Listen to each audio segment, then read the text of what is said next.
Hai semua, kembali lagi bersama Putri D dalam mata pelajaran Ilmu Pengetahuan Alam. Bagaimana kabar kalian? Semoga tetap sehat dan tetap semangat belajar di rumah ya. Hari ini kita akan mempelajari tema 2 yaitu tentang organ pernapasan pada hewan. Pada video kali ini, kita telah memasuki tema 2 yaitu tentang organ pernapasan makhluk hidup. Nah, materi yang pertama yang akan kita bahas yaitu tentang organ pernapasan pada hewan.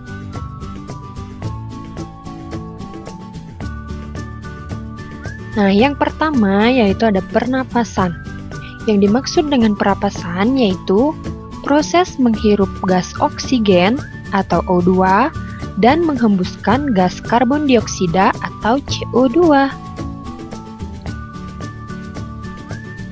Nah, adapun organ pernapasan pada hewan yang akan kita bahas yaitu yang pertama pada cacing, kemudian yang kedua yaitu organ pernapasan pada serangga, yang ketiga organ pernapasan pada ikan, yang keempat organ pernapasan pada amfibi, yang kelima, organ pernapasan pada reptilia.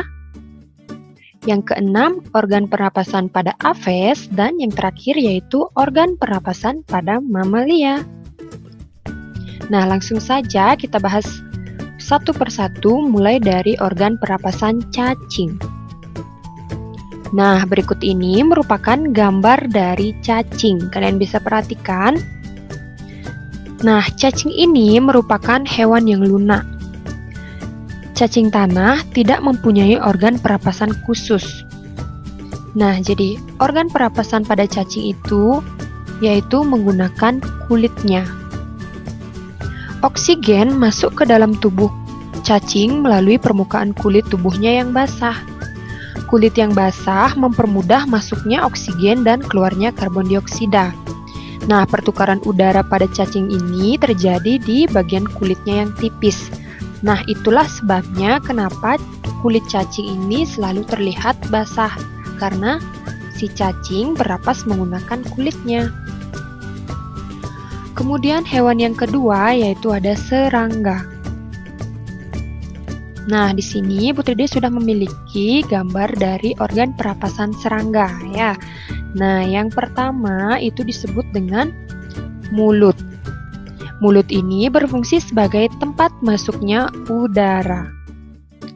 Kemudian bagian yang kedua, yaitu gelembung-gelembung yang bisa kalian lihat pada gambar. Gelembung-gelembungnya ini.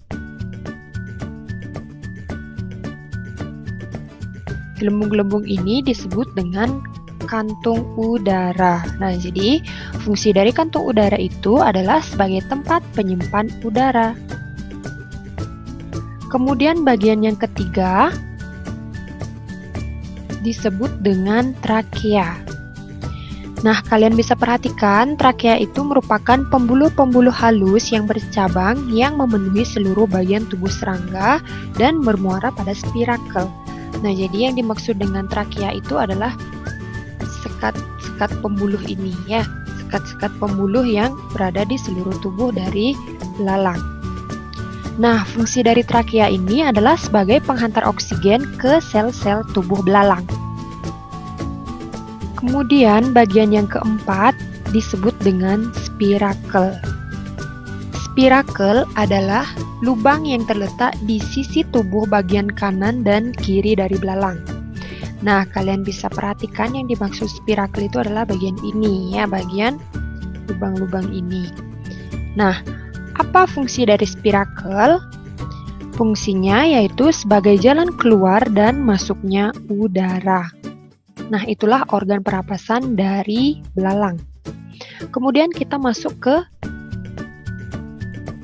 hewan yang ketiga, yaitu ikan. Nah, berikut ini Putri D sudah menyediakan gambar dari ikan ya.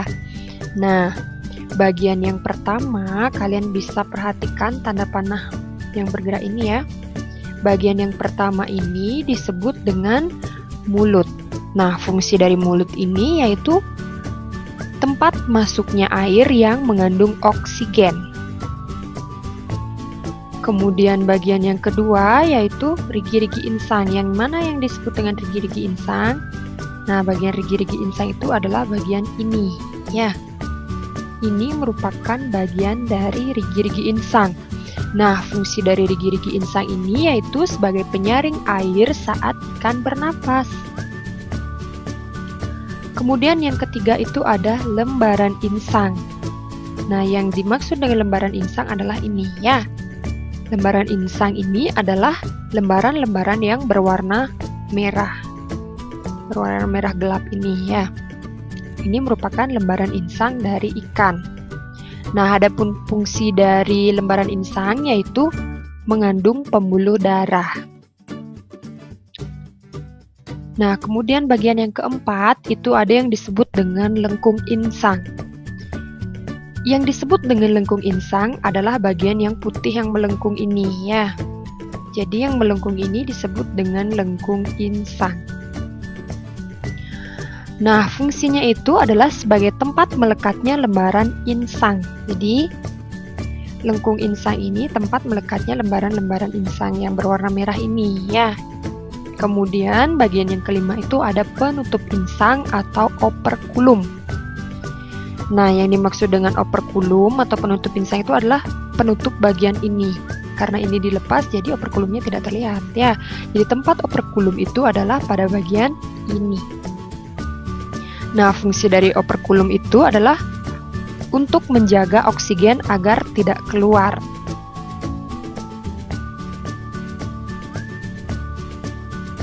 Nah, kemudian hewan yang keempat yaitu ada amfibi. Putri D mengambil contohnya di sini adalah kodok.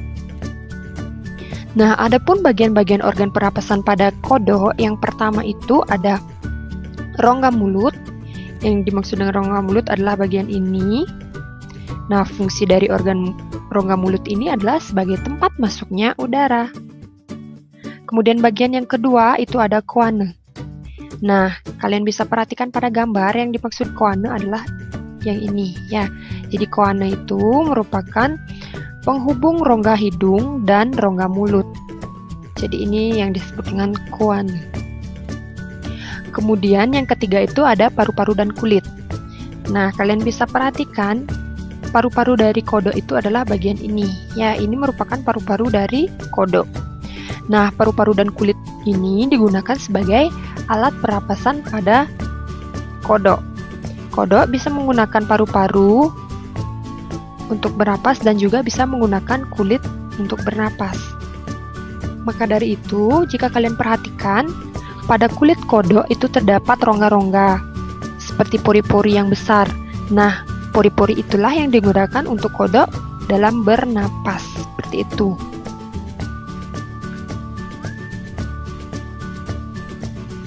Kemudian hewan yang kelima yaitu ada reptilia. Putri D di sini mengambil contohnya itu adalah kadal, ya. Nah, adapun organ-organ pernapasan pada kadal, yang pertama itu ada lubang hidung. Jadi, lubang hidung ini berfungsi sebagai tempat masuknya udara. Lubang hidung yang dimaksud adalah yang ini. Kemudian yang kedua itu ada trakea. Nah, trakea dari kadal ini sedikit berbeda dengan trakea hewan-hewan lain, ya. Jadi, trakea dari kadal ini memanjang dan menonjol. Nah, trakea memanjang dan menonjol ini memiliki fungsi khusus, yaitu ketika kadal menelan mangsanya yang besar agar tidak sesak napas. Jadi itulah fungsi dari trakea yang panjang dan menonjol pada kadal, ya. Kemudian organ yang ketiga yaitu ada paru-paru. Nah, yang dimaksud dengan paru-paru adalah yang ini, ya, yang ada di dalam tulang rusuk. Paru-paru ini merupakan alat pernapasan pada kadal, ya. Jadi kadal itu dia bernapas menggunakan paru-paru. Nah, kemudian organ yang keempat yaitu ada tulang rusuk. Nah, yang dimaksud dengan tulang rusuk adalah bagian-bagian yang ini, yang menyelimuti bagian dari paru-paru. Nah, Tulang rusuk ini berkontraksi ketika oksigen masuk dan berelaksasi saat karbon dioksida keluar.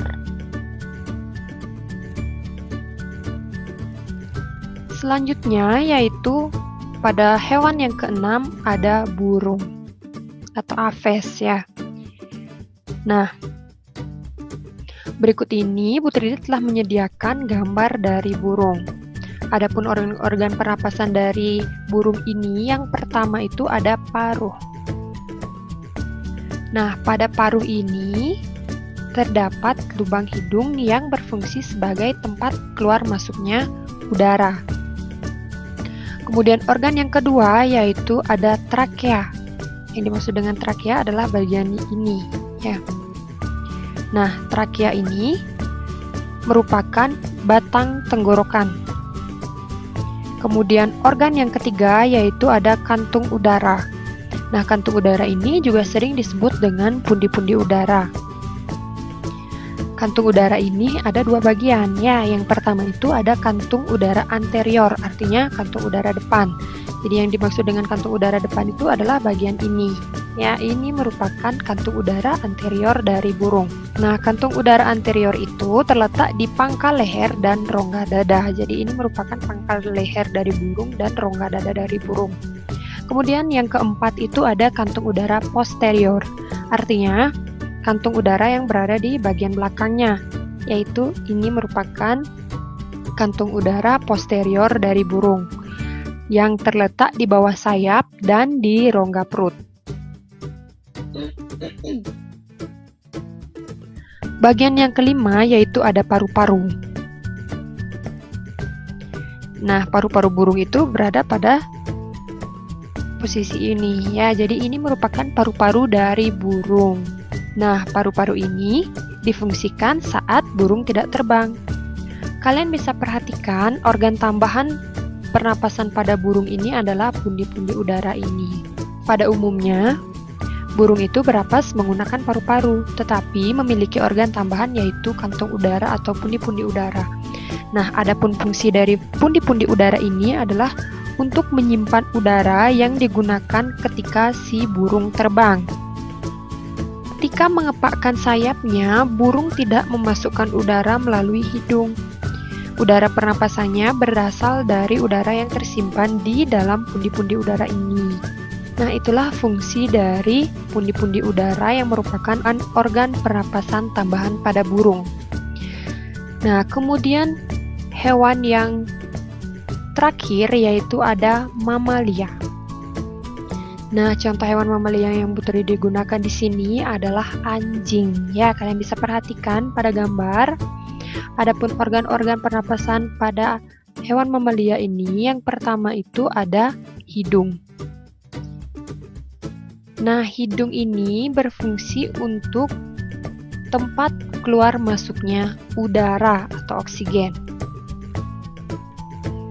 Kemudian yang kedua itu ada bagian yang disebut dengan faring. Nah, yang disebut dengan faring itu adalah bagian ini. Organ pernapasan yang ketiga yaitu ada trakea atau batang tenggorokan. Jadi batang tenggorokan itu adalah yang menghubungkan faring dengan paru-paru. Jadi yang disebut dengan trakea itu adalah batang tenggorokan. Kemudian yang keempat itu ada organ pernapasan utama yang disebut dengan paru-paru. Jadi ini merupakan sepasang paru-paru dari organ mamalia yang dalam hal ini Bu Tridi digunakan sebagai contoh yaitu adalah anjing. Pembahasan yang terakhir yaitu pada kesimpulan. Adapun kesimpulan yang dapat kita tarik dari pembahasan yang telah kita lalui, yang pertama itu ada hewan cacing. Nah, cacing ini bernapas menggunakan kulit. Kemudian yang kedua ada serangga. Serangga itu bernapas menggunakan trakea. Kemudian yang ketiga ada ikan. Ikan bernapas menggunakan insang. Kemudian yang keempat ada amfibi. Contohnya itu kodok bernapas menggunakan kulit dan paru-paru. Kemudian yang kelima itu ada reptilia, yang dalam hal ini Putri digunakan sebagai contoh yaitu kadal, bernapas menggunakan paru-paru. Dan yang keenam itu ada aves, yang dalam hal ini digunakan sebagai contoh adalah burung, bernapas menggunakan pundi-pundi udara dan paru-paru. Dan yang terakhir itu ada mamalia, bernapas menggunakan paru-paru. Nah, itulah organ-organ pernapasan pada hewan-hewan. Oke semua, cukup sekian pembahasan materi dari Putri D. Semoga kalian dengan mudah dapat memahami. Nah, untuk mendukung channel ini, jangan lupa subscribe, like, comment, and share ya. Akhir kata, Putri D ucapkan terima kasih dan sampai jumpa.